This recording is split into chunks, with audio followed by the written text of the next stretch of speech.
आज हम पढ़ने वाले हैं बीए सेकंड सेमेस्टर के सिलेबस में शामिल फैज़ अहमद फैज़ की एक गज़ल। ये गज़ल बहुत ही अहम है, इसीलिए आप पहले समझिएगा, उसके बाद ही नोट डाउन कीजिएगा। और किसी भी गज़ल की तशरीह करने के लिए या तशरीह करने से पहले आप सभी को पता है कि उसका हवाला दिया जाता है। तो फैज़ अहमद फैज़ के बारे में आपको पता होना चाहिए कि फैज़ अहमद फैज़ किस तरह की उनकी शायरी नज़र आती है हमें, किस तरह की उन्होंने नज़में या गज़लें लिखी है, यानी किस तरह का शायर का मिजाज है। फैज़ अहमद फैज़ पाकिस्तान के ही नहीं, हिंदुस्तान के भी दोनों ही मुल्क के अंदर वो बहुत मशहूर हुए हैं। और फैज़ अहमद फैज़ ने अपनी हस्ती को या अपनी शायरी से अपनी हस्ती को पहचान दी है। और ये गज़ल अगर हम देखें तो उन्होंने ये देखना होगा कि किस पस मंज़र में वो लिखी है। ये हो सकता है कि फैज़ अहमद फैज़ ने ये जो गज़ल है वो अपने मादरे वतन के लिए लिखी हो, क्योंकि उस ज़माने के अंदर जो माहौल था, जो सियासत चल रही थी या सियासी माहौल था, उस लिहाज से हमें लगता है कि फैज़ ने ये गज़ल लिखी है। इस गज़ल का पहला शेर देखिए।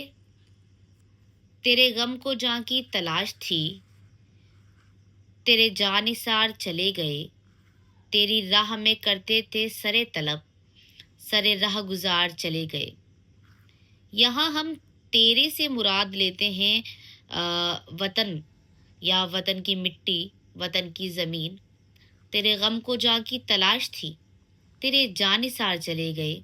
जानिसार, जान को निसार करने वाला, यानी तेरा जो गम था मादरे वतन, तेरा जो गम था, तेरे ऊपर जो सियासत हो रही थी, तेरा जो सियासी माहौल था, उस माहौल के अंदर, उस गम के अंदर तुझे जानिसारों की तलाश थी, लेकिन वो जो जानिसार थे, यानी जो तेरे ऊपर जान देते थे, तेरे ऊपर अपनी जान छिड़कते थे, वो तो अब जा चुके हैं। अब जो ये लोग हैं तेरे सामने, वो उस तरह के मजाज के नहीं है या फिर उस तरह की उनकी कंडीशन नहीं है कि वो तेरे लिए अपनी जान दे। तेरी राह में करते थे सरे तलब, सरे राह गुजार चले गए। यहाँ सरे तलब का मतलब भी वही है, जान देने वाले, यानी अपनी जान को हाजिर रखने वाले, अपने सरों को हाजिर रखने वाले। लेकिन तेरी राह में करते थे सरे तलब। पहले तो ये लोग जो थे, वो लोग जो वतन से मोहब्बत करते थे, वो पहले जान देने के लिए हाजिर थे। लेकिन अब वो जो लोग हैं, वो जो रास्ता राहगुज़ार यानी रास्ता गुज़ारने वाले, वो लोग तो जा चुके हैं, उन लोगों ने तो रास्ते को पार कर लिया है और अब वो लोग नहीं रहे हैं। तेरी कज अदाई से हार के शबे इंतज़ार चली गई, मेरे ज़ब्ते हाल से रूठ के मेरे गम गुसार चले गए।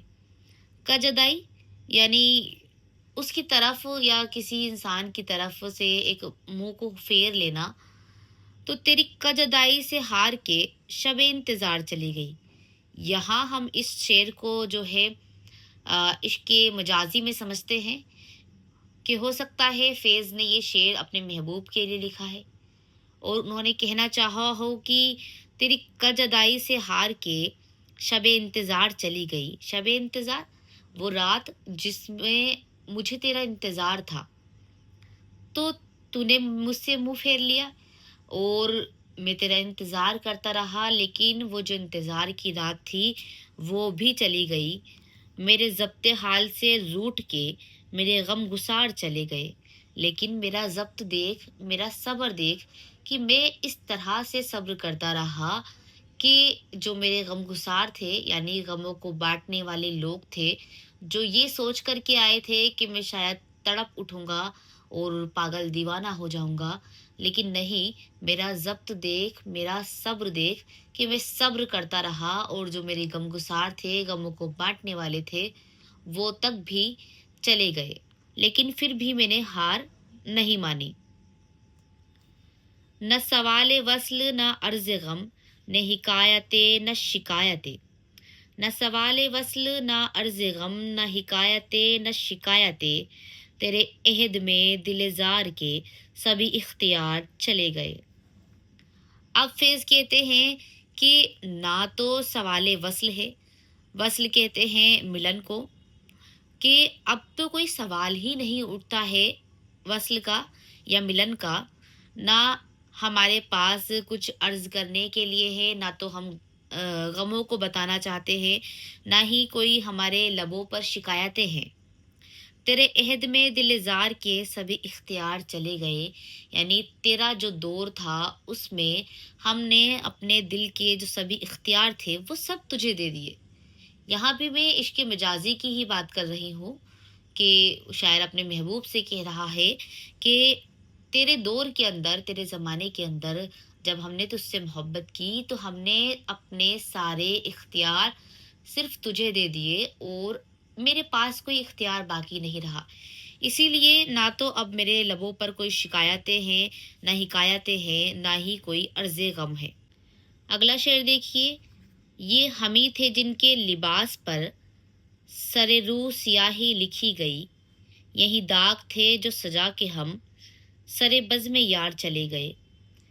यहाँ हम सभी को पता है कि फैज़ अहमद फैज़ पर रावलपिंडी का केस हुआ था और इस केस के अंदर वो जेल भी गए और उनकी बदनामी भी हुई। तो हो सकता है फैज़ उस तरफ हमारा ध्यान ले जाना चाहते हैं, तो इसीलिए फैज़ कहते हैं कि ये हम ही थे जिनके लिबास पर, जिनके कपड़ों पर सरे रू स्याही लिखी गई, यानी सियासतदानों ने हमारी हमारे लिबास पर कई दाग लगाने की कोशिश की और लगाए भी गए, लेकिन यही दाग थे जो सजा के हम सरे बज़ में यार चले गए। लेकिन हमने इन दागों को एक्सेप्ट किया, या हमने इन दागों के होने के बावजूद भी सब्र किया और सब्र से काम लिया। तो हो सकता है फैज़ उस तरफ हमारा ध्यान ले जाना चाहते हैं, तो इसीलिए फैज़ कहते हैं कि ये हम ही थे जिनके लिबास पर, जिनके कपड़ों पर सरे रू स्याही लिखी गई, यानी सियासतदानों ने हमारी हमारे लिबास पर कई दाग लगाने की कोशिश की और लगाए भी गए, लेकिन यही दाग थे जो सजा के हम सरे बज़ में यार चले गए। लेकिन हमने इन दागों को एक्सेप्ट किया, या हमने इन दागों के होने के बावजूद भी सब्र किया और सब्र से काम लिया। अब फैज़ कहते, अगला शेर देखिए, न रहा जुनूने रुखे वफा, न रसन ये दार करोगे क्या, जिन्हें जुर्मे इश्क पे नाज था वो गुनहगार चले गए। अब फैज़ कहते हैं कि हमारे अंदर कोई जुनून बाकी नहीं। तो ये जो जेल है, ये जो फांसी है, इसका क्या करोगे? सियासतदानों से वो यहाँ मुखातिब है, उन लोगों से मुखातिब है जो जुल्म कर रहे थे।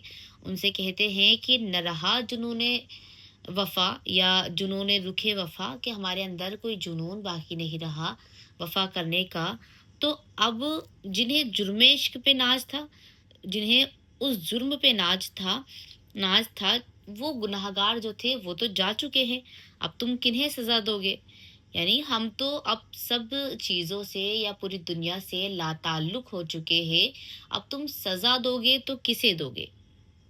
इस तरह हमने ये देखा कि फैज़ की जो ये गज़ल है वो मादरे वतन या सियासी माहौल को दर्शाती है, दिखाती है कि किस तरह का माहौल था और किस तरह से लोगों पर जुल्म हो रहा था। इसके अलावा आप कोई गज़ल पढ़ना चाहते हैं, समझना चाहते हैं, तो कमेंट कीजिएगा। और आप लोगों का शुक्रिया कि आपने मेरी इतनी हौसला अफ़ज़ाई की।